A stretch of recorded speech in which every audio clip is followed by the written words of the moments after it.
말씀 나눕니다. 사도행전 2장 37절로 41절 말씀 보겠습니다. 37절로 41절까지 교독하겠습니다. 그들이 이 말을 듣고 마음에 찔려 베드로와 다른 사도들에게 물어 이르되 형제들아 우리가 어찌할꼬 하거늘 베드로가 이르되 우리가 어찌하여 각각 예수 그리스도의 세례를 받고 제사함을 받으라. 그리하면 성령의 선물을 받으리라. 이 약속은 너희와 너희 자녀와 모든 먼데 사람 곧 주 우리 하나님이 얼마든지 부르시는 자들에게 하신 것이라 하고 또 이런 말로 확증하며 우리가 이르되 너희가 이 깨어난 세대에서 구원을 받으라오니 같이 그 말을 받은 사람들은 세례를 받으매 그 날은 신도의 수가 3천이나 더하더라. 아멘. 찬송 드리겠습니다. 295장 찬송 드립니다.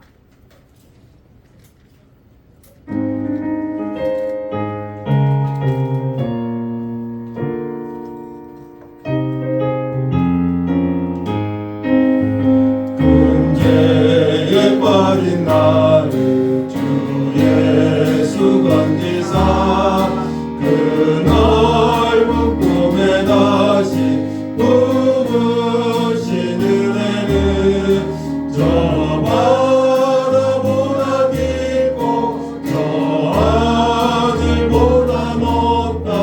그 사랑 영원토록 나 찬송하리라. 날로 더욱 귀하다. 날로 더욱 귀하다.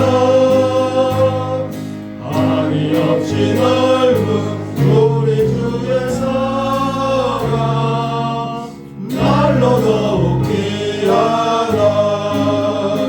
옛날에 유대 땅에 주 예수 다닐 때 그 은혜 받으려고 눈물이 모였네.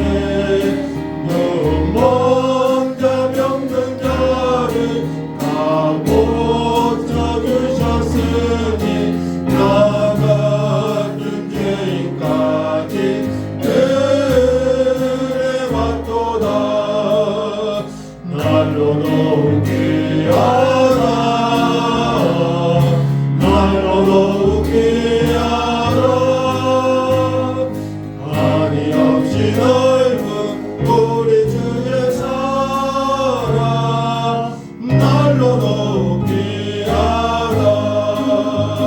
주 크신 사랑으로 만 백성 위하여 그 십자가의 고난 다 받으셨으니 그 속에 많은 성령 그 소리 함께 높여 원창이 울리도록 주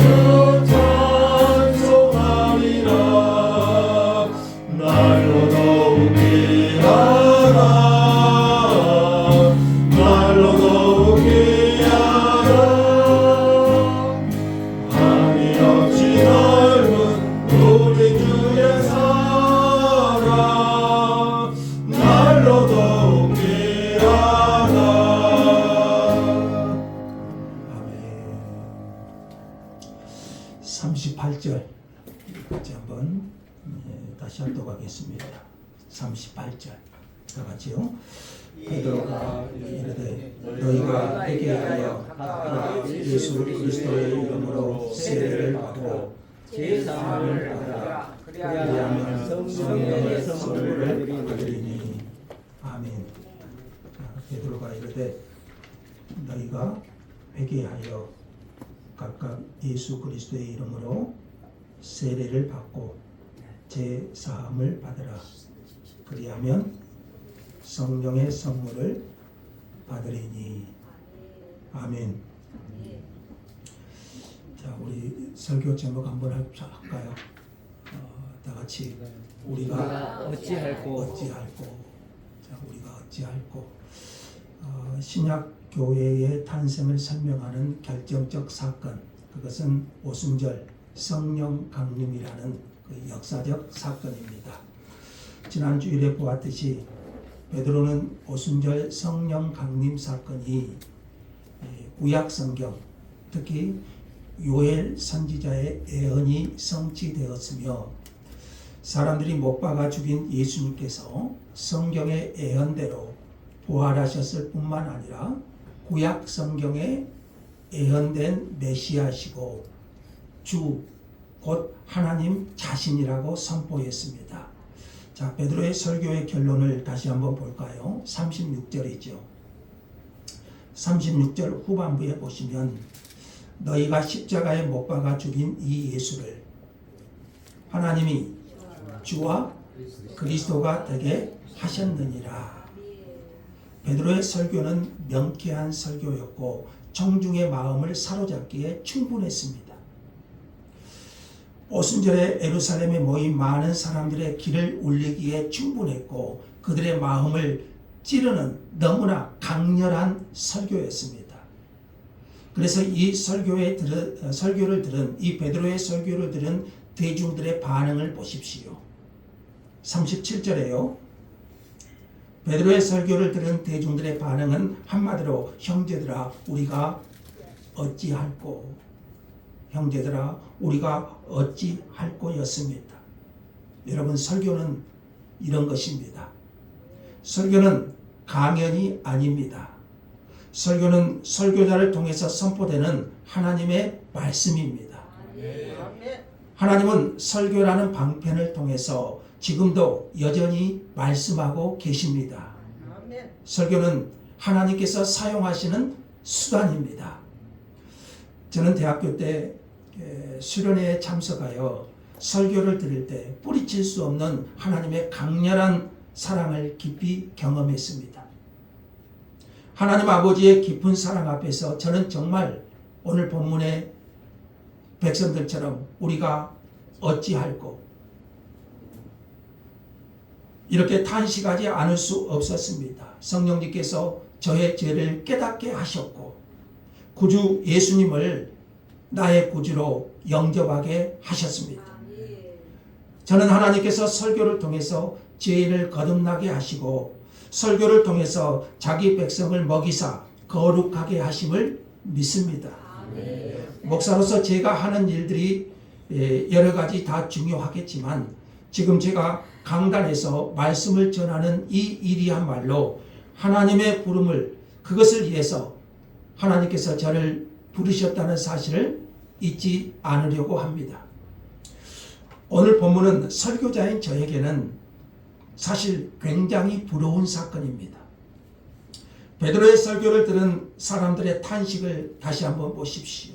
그들은 설교를 듣고 우리가 어찌할꼬.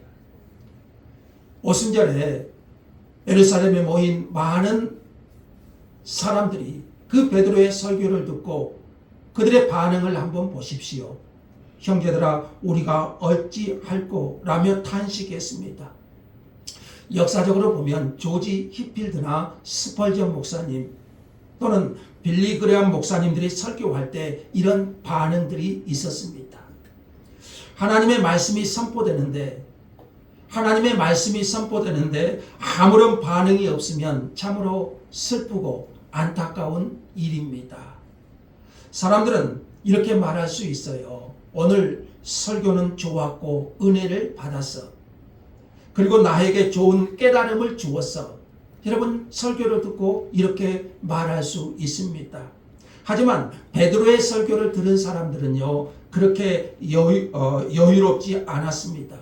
그들은 베드로의 이 설교를 듣고 마음에 찔렸습니다.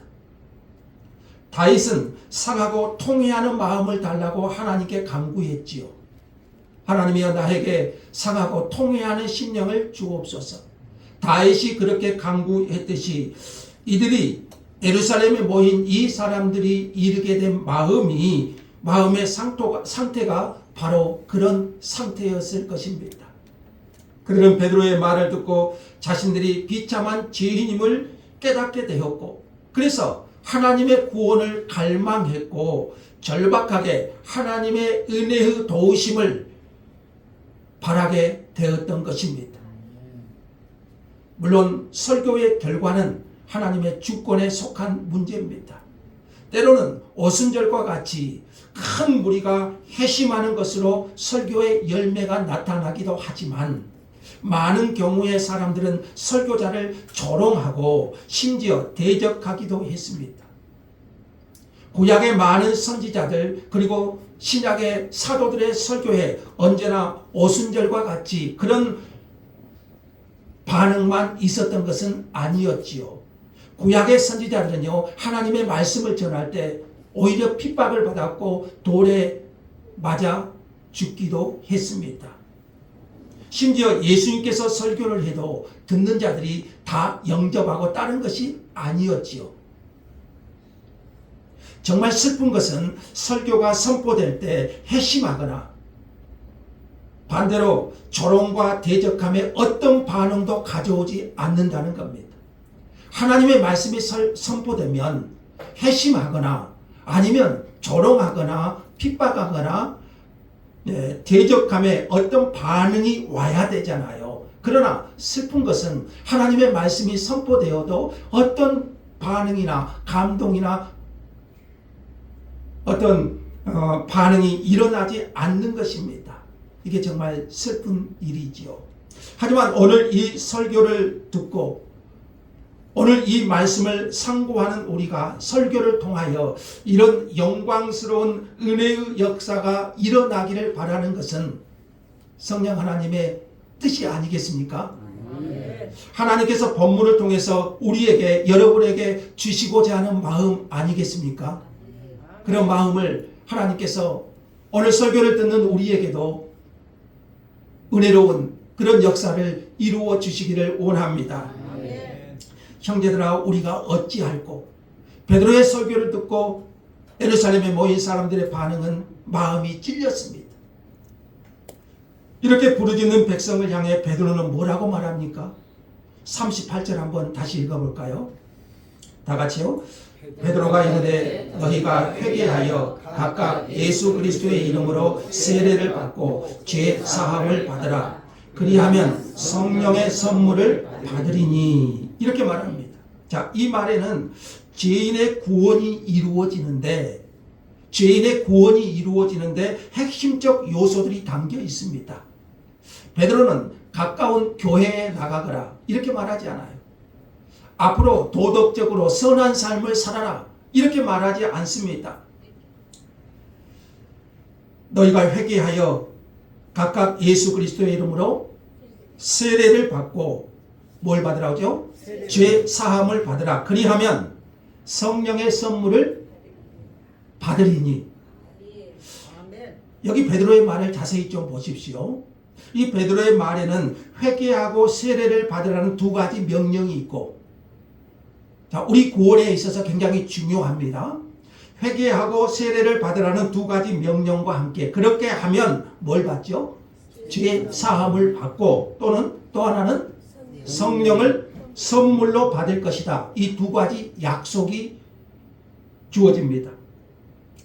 먼저 여러분 오해하지 말아야 될 것은 이 말씀에서요, 베드로가 여기서 개인 구원의 단계를 설명하려고 한 것이 아닙니다.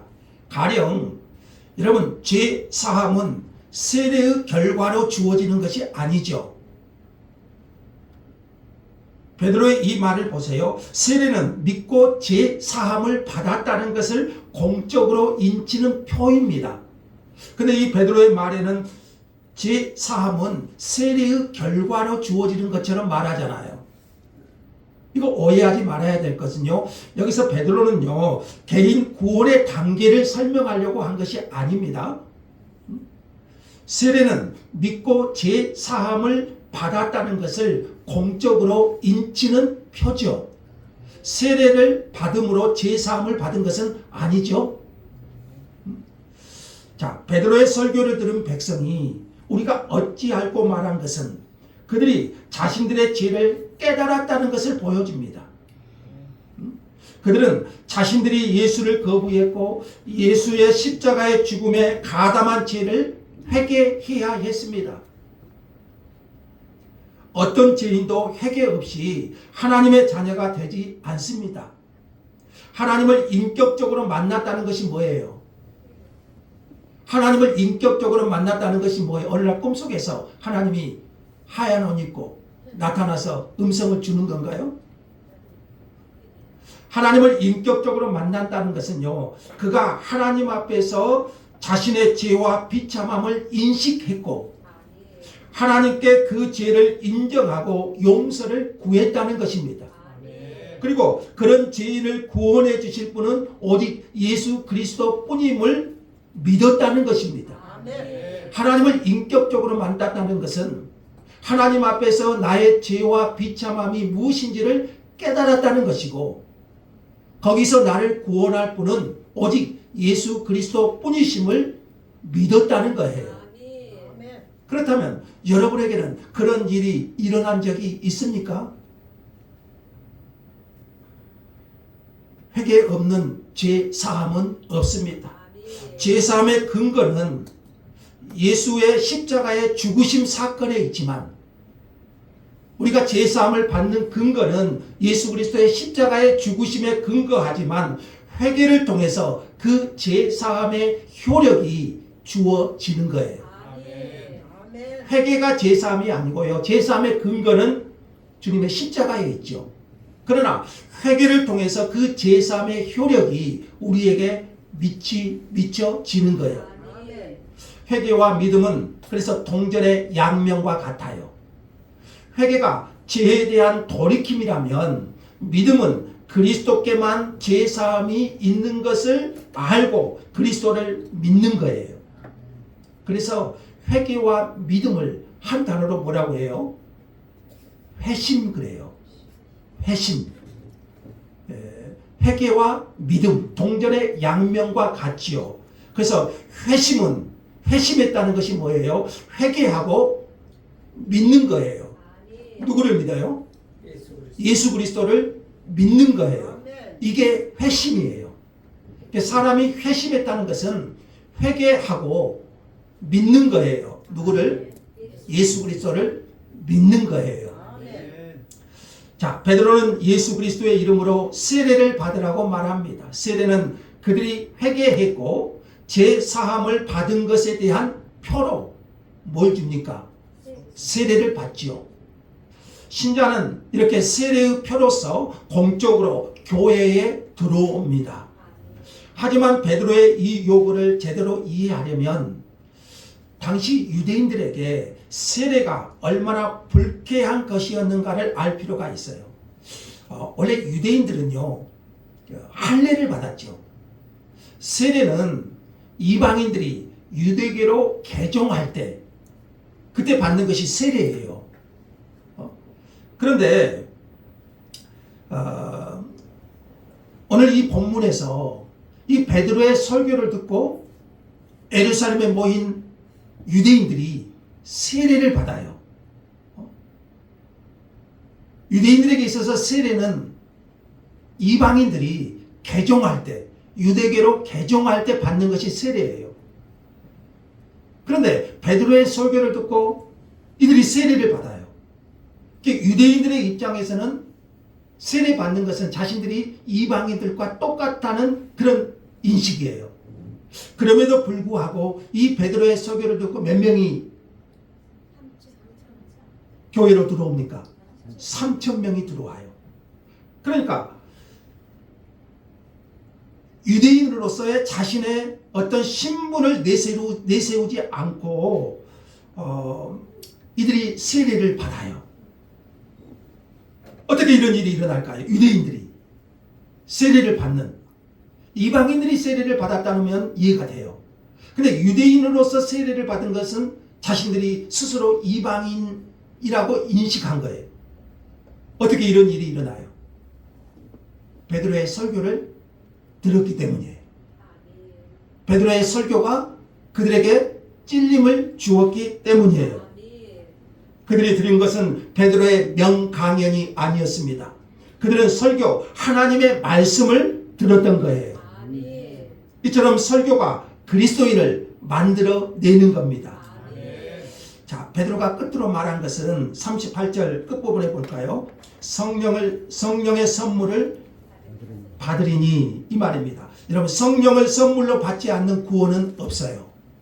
그러니까 내가 구원을 받았다는 것은 뭘 받았다는 거예요? 성령을 선물로 받았다는 거예요. 누구든지 예수를 믿고 죄사함을 받으면 성령을 선물로 받습니다. 성령 받지 않는 구원은 없어요. 누구든지 예수를 믿고 죄사함을 받으면 자연히 따라오는 선물이 뭐예요? 성령의 선물을 받는 거예요. 이날 세례를 받고 교회에 들어온 이 3,000명의 사람들에게 그날 아침에 120명의 성도들에게 일어났던 현상이 다시 발생했는지는 모르겠어요. 그러나 저자인 누가는 어떤 성령의 현상이 일어났는가는 주목하지 않아요. 제가 지난주에 설명했지만 이것이 그들이 받은 성령 세례입니다. 그들은 참된 회심과 세례를 통해서 오순절에 성령이 부어진 저수지인 교회에 들어와서 한 성령으로 세례를 받고 한 성령을 마시게 된 그리스도인들이 된 것입니다. 이 3,000명, 이것이 바로 그들이 받은 성령 세례인 것이죠. 그들이 예수 그리스도 안에서 자신의 죄인됨을 발견하고 예수 그리스도를 믿게 되는, 그리고 성령을 받는, 이게 뭐예요? 성령 세례인 것이죠. 여기서 여러분, 성령의 선물과 성령의 은사는 구분해야 돼요. 그래서 브루스라는 사람이 이렇게 잘 설명을 했어요. 성령의 선물과 성령의 은사. 성령의 선물은 뭔가요? 높아지신 주님이 아버지의 권위 안에서 주시는 성령 자신. 부활하신 예수님께서 승천하시고 아버지 성부 하나님께로부터 받아서 우리에게 주신 것이 뭐예요? 성령이시죠. 이게 성령의 선물이에요. 부활 승천하신 그리스도께서 아버지께 받아서 우리에게 부어주신 것. 이게 성령의 선물이라면 성령의 은사는 뭡니까? 성령이 그 뜻대로 각 사람에게 나누어 주시는 영적 재능. 이게 뭐죠? 은사예요. 은사. 각 사람에게 나누어 주는 영적 재능. 그러니까 여러분, 방언이나 병 고침은 성령의 선물인가요? 은사인가요? 은사예요. 방언이나 병 고침은 성령의 선물이 아니라 성령의 은사입니다. 그러니까 예수 회개하고 제사함을 받고 예수 그리스도를 믿는 자들에게는 성령의 선물을 받습니다. 그러나 방언이나 병 고침이나 애언이나 이런 것들은 각 사람에게 주시는 은사예요. 어떤 특이한 현상이 나타났다고 해서 그것이 죄인이 구원받은 결과라고 말하면 안 돼요. 목교단은 그랬잖아요. 방언하지 못하면 구원받지 못했대요. 여러분, 어떤 특이한 현상이 일어났다고 해서 그 사람에게, 그 사람이 죄인이 구원받은 결과다, 이렇게 보면 안 돼요. 그것은 은사예요. 여러분 잘 구별하세요. 그건 뭐예요? 은사예요. 방언은 은사예요. 병 고침은 은사예요. 그것이 죄인이 구원받은 결과라고 보면 안 돼요. 중요한 것은 그가 복음 앞에서 회개와 믿음으로 반응했고 참된 신앙의 고백에 근거하여 세례를 받아 성령이 내주하시는 사람이 되었는가, 이게 중요한 거예요. 이게 중요한 거예요. 이게 성령의 선물이죠. 베드로는 죄사함과 성령의 선물을 주신다는 약속이 어디까지 미치는가도 말합니다. 39절 봅시다. 39절에 같이 한번 읽어요. 이 약속은 너희와 너희 자녀와 모든 먼 데 사람 곧 곧 주 우리 하나님이 얼마든지 부르시는 자들에게 하신 것이라. 그러니까 제사함과 성령의 선물을 주신다는 이 약속이 어디까지 미치는가? 자, 이 약속은 너희와, 너희는 유대인들을 말했죠. 너희와 너희 자녀는 누굴까요? 유대인 자손들을 말하겠죠. 그리고 모든 먼데 사람은 누구를 가리킬까요? 이방인들을 가리키겠죠. 이방인들. 그러니까 베드로는 성령께서 이루시는 구원의 역사가 유대인뿐만 아니라 이방인들까지 온 세상에 미치게 될 것을 말한 것입니다. 주 우리 하나님이 얼마든지 부르시는 자들, 이렇게 말해요. 유대인이나 이방인이나 하나님이 부르시는 자들에게 죄사함과 성령의 약속은 차별이 있나요, 없나요? 차별이 없어요. 누구든지 주 예수를 부르는 자는 유대인이나 이방인이나 죄사함을 받고 성령의 약속을 받습니다. 자, 베드로의 설교는 36절에서 끝난 것이 아니에요. 40절에 보면 또 여러 말로 확증하며 고난했다고 말합니다.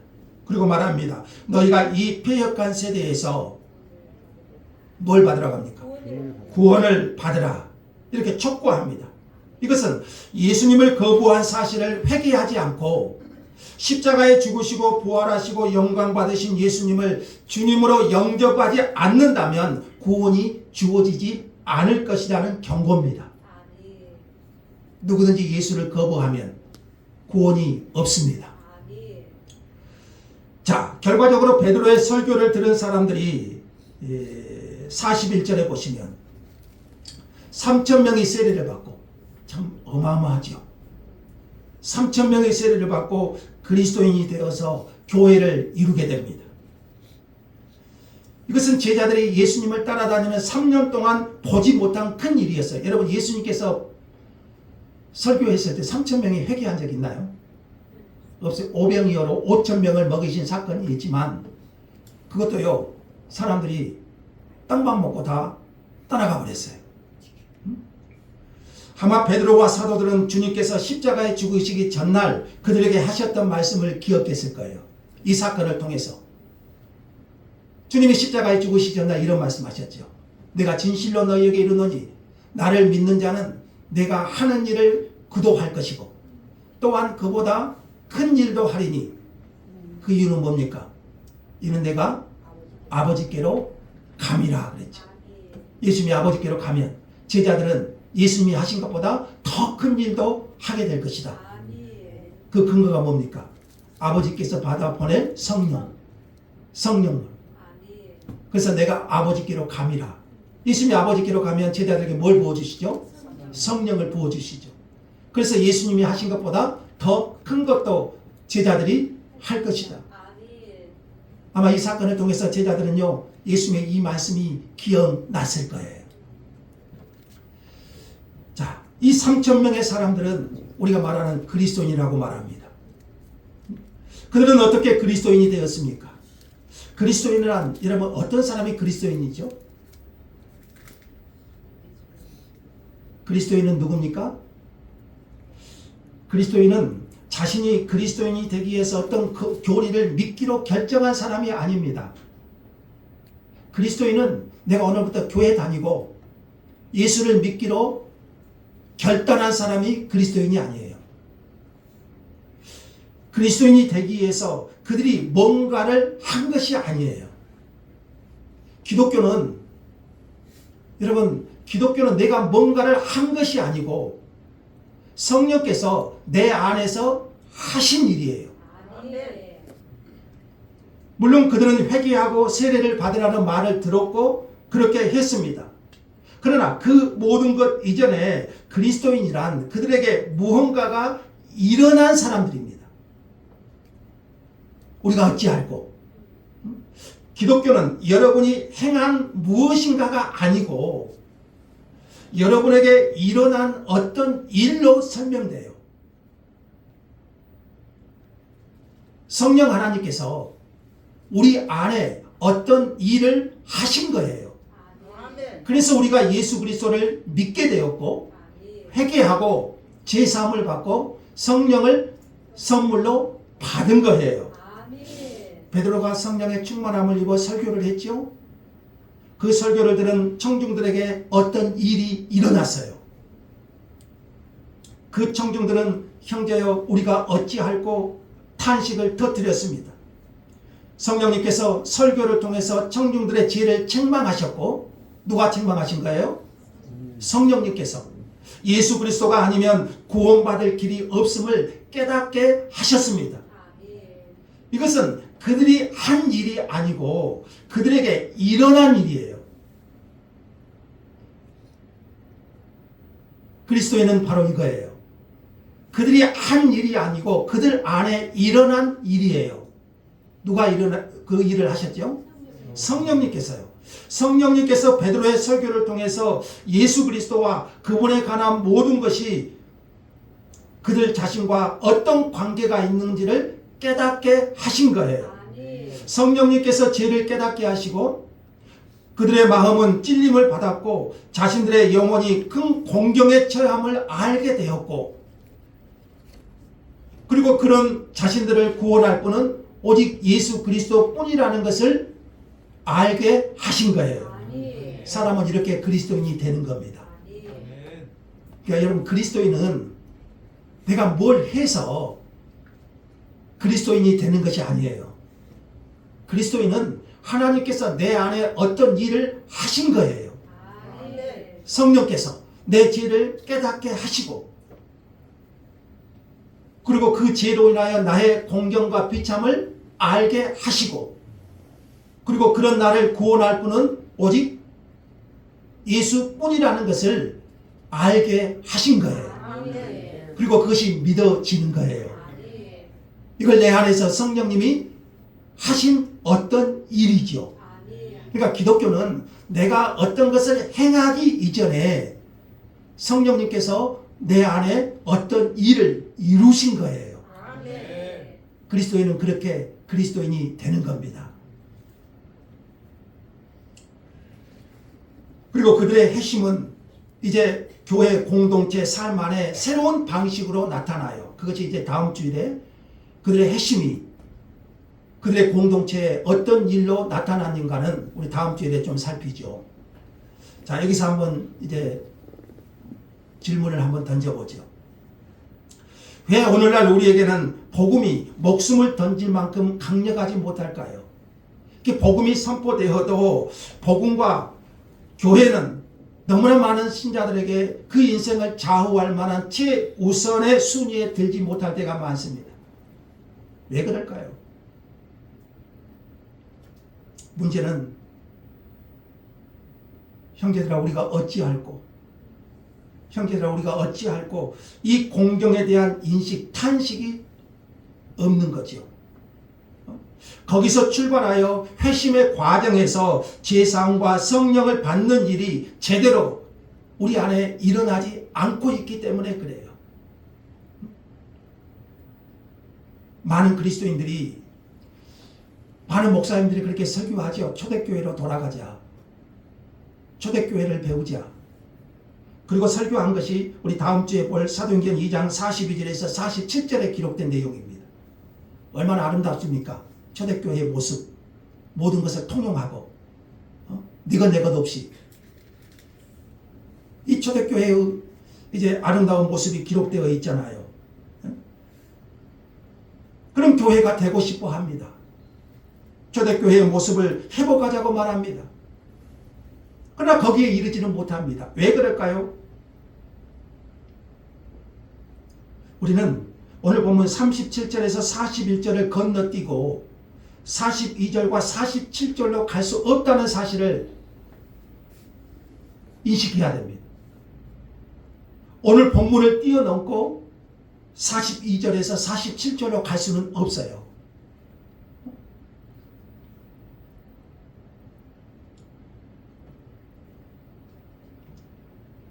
교회의 회오는 성령님의 역사로 그리스도인이 된 사람들입니다.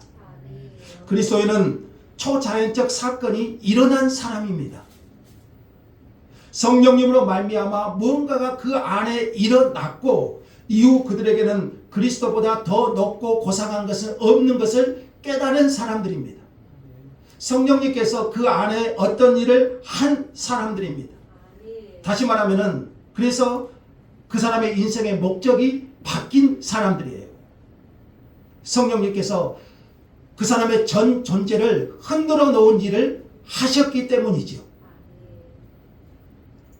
그러므로 우리는 스스로에게 한번 질문해야 됩니다. 나에게는 그런 일이 일어났는가? 여기서부터 교회는 시작되죠. 이제 저는 정말 중요한 질문을 여러분에게 던지고 싶어요. 여러분은 그리스도인입니까? 아멘. 다시 한번 질문할게요. 오늘 말씀의 기초에서 여러분은 그리스도인입니까? 이건 단순히 내가 예수를 믿는다는 차원을 뛰어넘어요. 오늘 본문에 보니까 그리스도인은 어떤 사람인가요? 어떤 사람이 그리스도인인가요?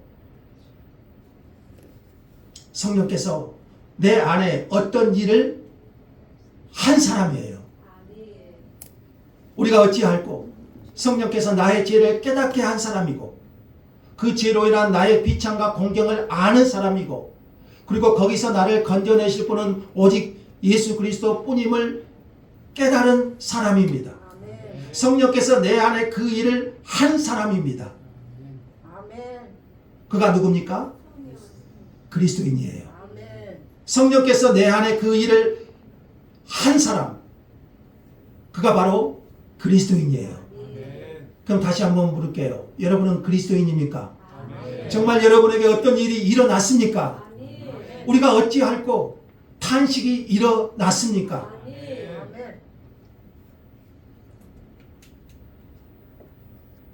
나 오늘부터 그리스도인이 되어야겠다. 이것으로는 안 돼요. 기독교는 결심이 아니에요. 기독교는 나 오늘부터 이제 그리스도인이 되어야겠다. 이 결심하로는 안 돼요. 그리스도인이 되기 위해서는 그래서 그 전에 하나님께서 여러분 안에 어떤 일을 일으켜 주셔야만 합니다. 그럼 우리는 어떻게 기도해야 될까요? 우리가 그런 일이 일어나지 않았다면 내 안에 그 어떤 일이 일어나지 않았다면 어떻게 해야 될까요? 그래서 기독교는 하나님의 은혜가 필요해요. 그런 일이 일어나지 않았다면 우리는 기도해야 돼요. 하나님, 저에게 자비로운 은혜를 베풀어 주셔서 내 안에 성령님 그 어떤 일을 나로 깨닫게 하옵소서. 우리는 기도해야 돼요. 그리스도인은 다시 말해요. 결심만으로는 되지 않아요. 성령 하나님께서 내 안에 그 일을 일으켜 주셔야 돼요. 그래서 우리는 또 기도해야 돼요. 우리 자녀들을 위해서. 내가 전도하는 어떤 사람을 위해서 성령님께서 그 안에서 그 어떤 일을 일으켜 주셔야만 해요. 그런 은혜를 위해서 우리는 기도할 뿐이지요. 여러분의 이름이 교인 명부에 기록되어 있는 것이 그리스도인임을 증명해 주는 것은 아니에요.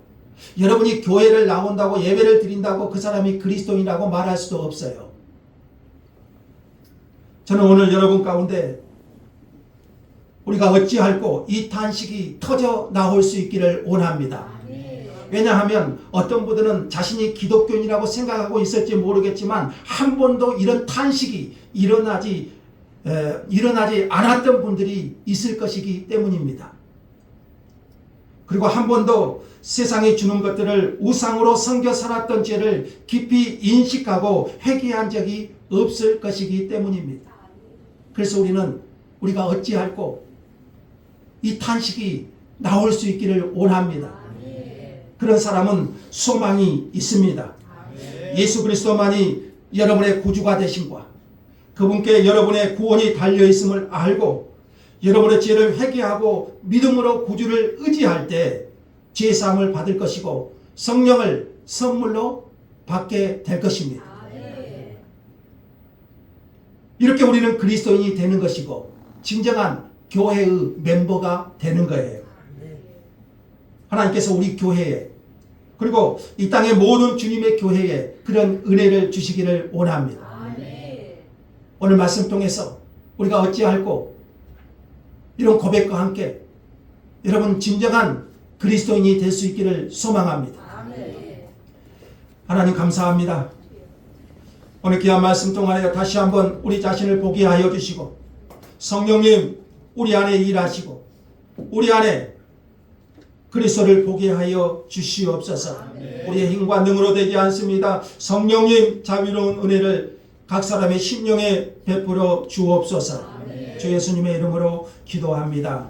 아멘. 자, 286장 찬송드립니다.